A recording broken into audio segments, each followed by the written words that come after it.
The tarot deck for me is like just a different set of vocabulary for articulating different aspects of life. And it can give people a lot of clarity to be able to project different elements of their life onto a set of symbols. This is a witch's brew that I made. It's a concoction of water, my own urine, and the light of the sun and moon, which both recharge it and give it this power.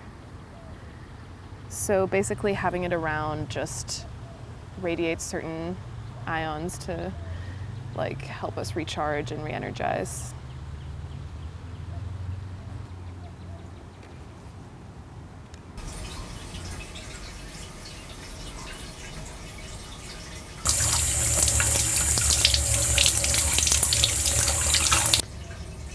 When it comes to my appearance, the main thing that I'm trying to do is just reflect outward what I know to be true inside. Make sure to get all the baby hairs. Blue is the color of my essence, and I want people to see that when they look at me.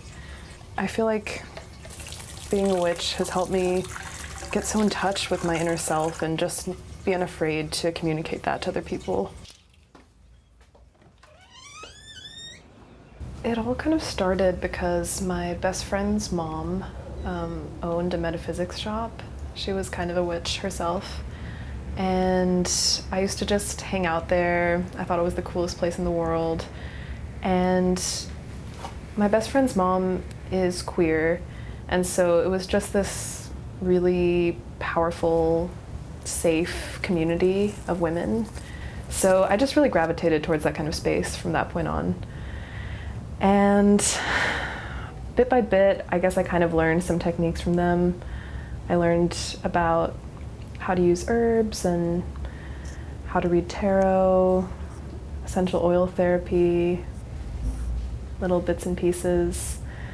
So I think there are a lot of negative stereotypes about witches, and I know that people say we're like devil worshippers, we're, you know, dancing naked, cutting off goats' heads and stuff. Or some people just think that we're just like living in a delusional reality and that we have no sense of like real problems. I guess what I would say to all of those people is that literally all of human society is constructed.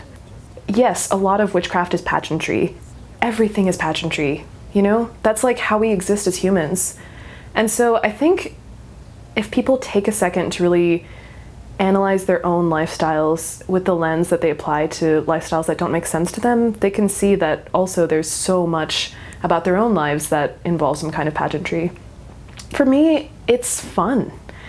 Like all of these little rituals, they are more than anything reminders that I have the power to create my own reality.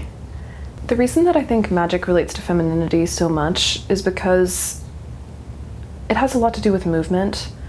I think a lot of women hold this kind of shame that we're socialized with and that we like are forced to internalize through the course of our lives in our bodies.